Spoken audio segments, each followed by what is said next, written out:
తెలంగాణ విషయానికి వస్తే తెలంగాణలో ఏంటంటే ఫోన్ల ట్యాపింగ్ వ్యవహారం అనేది రోజు రోజుకు సంచలనంగా మారింది. ఈ ఇష్యూలో నిన్న కేసీఆర్ ప్రెస్ మీట్ పెట్టి చెప్పడం జరిగింది ఏంటంటే నాకు ఈ ఫోన్ ట్యాపింగ్ ఎటువంటి సంబంధం లేదని చెప్పారు. కానీ సీఎం రేవంత్ రెడ్డి టార్గెట్ ఎవరు అంటే ఏం చెప్తారు? సీఎం రేవంత్ చెల్లరోడు కదా. ఇప్పుడు అల్పులకి అధికారం వస్తే ఎట్లా ఉంటుంది, వాళ్ళ చర్యలు ఎలా ఉంటాయి, వాళ్ళ మాటలు ఎట్లా ఉంటాయి అనే దానికి ప్రత్యక్ష సాక్షి, ప్రత్యక్ష నిలువుటద్దం రేవంత్ రెడ్డి. అల్పుడికి వస్తే ఇలాగే ఉంటుంది.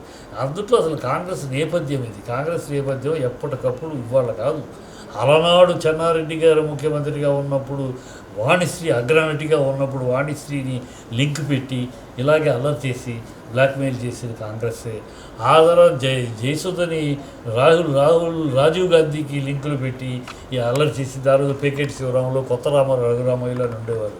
వాళ్ళ ద్వారా ఈ జరిగినవి అల్లరి చేసి హీరోయిన్ని అల్లరి చేసింది ఈ కాంగ్రెస్. ఆ తర్వాత షిండే గవర్నర్గా ఉన్నప్పుడు, ఉభయ రాష్ట్రాలకు గవర్నర్గా ఉన్నప్పుడు రాజభవనంలో రాసలీలలు అని చెప్పి అల్లరి చేసింది ఈ కాంగ్రెస్. సినిమా వాళ్ళని పెట్టి వీళ్ళ నేపథ్యం ఇది.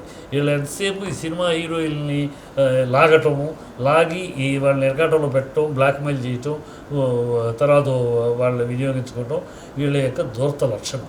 ఆ నేపథ్యంలో భాగమే ఇది.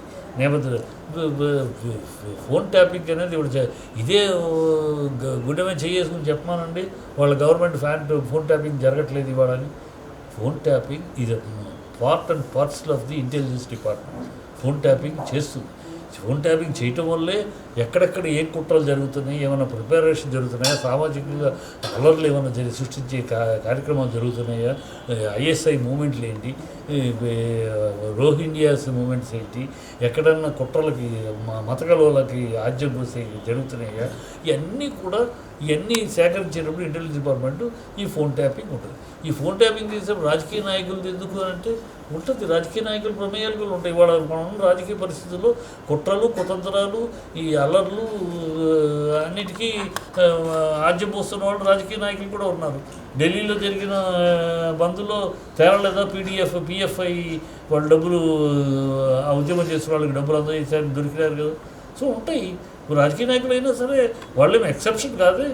వాళ్ళతోటి ఇప్పుడు ఉన్నాడు ఓవైసీ, నేను రోహింగ్యాలకి నేను లీగల్ సపోర్ట్ ఇస్తానన్నాడు. మరి రోహింగ్యాలకు లీగల్ సపోర్ట్ ఇస్తానంటే అలాంటి వాడిని మరి అబ్జర్వేషన్లో పెట్టద్దా?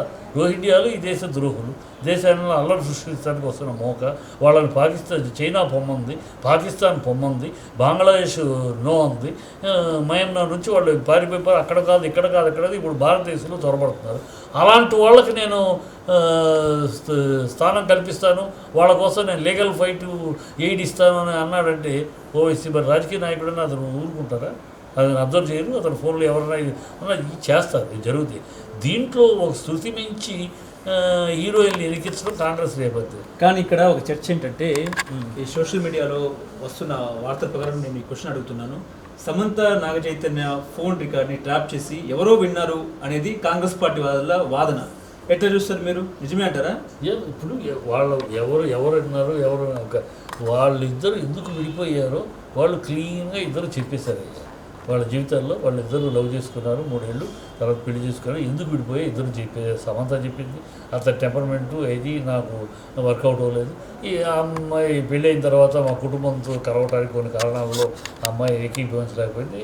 ఓపెన్గా చెప్పేశారు. ఓపెన్గా చెప్పేసినాక మీకు దోలేంటి? ఇంకా వాళ్ళు ఎందుకు విడిపోయారో, ఈ ఫోన్ వాళ్ళు విడిపోయారు. ఇది కల్పితమైనది. కాంగ్రెస్ యొక్క నేపథ్యము, కాంగ్రెస్ యొక్క డిఎన్ఏ అది. అనవసరంగా సినిమా హీరోయిన్లు కలిపి ఏదో ఫోన్లు కలిపితే బెడ్లకు వెళ్ళిపోయినట్ట. అమ్మాయి నిన్నగా మన పెళ్ళయింది అమ్మాయికి, రష్మి ఎంపీ సింగ్, రకుల్ ప్రీత్ సింగ్కి పెళ్ళయింది. పాప మొన్న పెళ్ళి. ఆ అమ్మాయిని లాగితే అమ్మాయి కుటుంబం జీవితం ఏమవుద్ది? విడాకు. ఎన్ని బుద్ధి జ్ఞానం లేని పనులు కాంగ్రెస్ వాళ్ళు చేస్తున్నది. అది తప్పు. అందుకని నేను నోటీస్ ఇస్తానని కేటీఆర్ పిలిస్తే ఫోన్లో మాట్లాడితే, అంటే హీరోయిన్లు అంటే మీకు అంత పేలవంగా ఉన్నారా? ఈ ఫోన్లో మాట్లాడితే పడుకుంటానికి వచ్చేస్తారా? బెడ్ మీదకి వచ్చేస్తారా? అంత ఇది చీప్గా కనపడుతున్నారా మీకు హీరోయిన్లు అంటే కాదు. హీరోయిన్లు అంటే వ్యభిచారులు కాదు, నటీమణులు. ఈ బుద్ధి కడుపుకి అన్నం తినేవాడు మాట్లాడాలి. ఆడపిల్ల కనుక హీరోయిన్ని బిడ్డకు వచ్చేస్తుంది, పిలిస్తే వచ్చేసింది, వీళ్ళు అనుభవించారు, ఫోన్లో మాట్లాడు. ఏం మాట్లాడాడు ఇంతవరకు? ఇదిగో ఫోను, కేటీఆర్ ఈ ఫోన్లో ఇది మాట్లాడి విన్నాడు, లేదు ఇది మాట్లాడు, ఒకటి చెప్పండి. ఊనే బోగస్ మాటలు, గాలికి మాటలు. అందుకే చెప్తానే, అల్పుడికి అధికారం వస్తే ఇలాగే ఉంటుంది. అల్పుడైన ఒక అల్ప బుద్ధి కలిగిన రేవంత్ రెడ్డి ఒక సామంత్ రెడ్డిగా బతికినవాడు, చంద్రబాబు పక్కన ఓటుకు నెట్టుకొస్తలో ఒక రవంత్ రెడ్డిగా తిరిగినవాడు, ఇవాళ సీఎం అయినా కూడా ఆ రేవంత్ రెడ్డికి ఆ కల్చర్ రాలేదు, ఆ పెద్దరికం రాలేదు. ఇంకా చిల్లర బుద్ధి, వీధిరవుడి బుద్ధి, చిల్లర పనులే ఉన్నాడు. ఆ అల్పుడికి అధికారం వస్తే ఇలాగే ఉంటుంది అని మళ్ళీ ఒకసారి ప్రత్యక్షంగా ప్రూవ్ చేస్తున్నాడు అంతే.